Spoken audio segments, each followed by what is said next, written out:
জাতীয় নিরাপত্তা কাউন্সিলের প্রধান আলী লারিজানি দখলদার ইসরায়েলের হামলায় নিহত হয়েছেন বলে নিশ্চিত করেছে ইরান।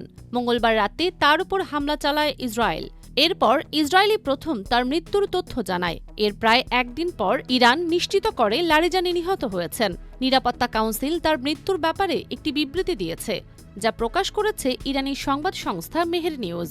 বিবৃতিতে বলা হয়েছে, ইরান এবং ইসলামী বিপ্লবের আদর্শকে সমুন্নত রাখার আমৃত্যু সংগ্রাম শেষে অবশেষে আলী লারিজানি তার দীর্ঘদিনের লালিত স্বপ্ন পূরণ করলেন। সত্যের ডাকে সাড়া দিয়ে দেশ ও জাতির সেবায় নিজেকে বিলিয়ে দিয়ে তিনি লাভ করলেন শাহাদাতের পরম গৌরব।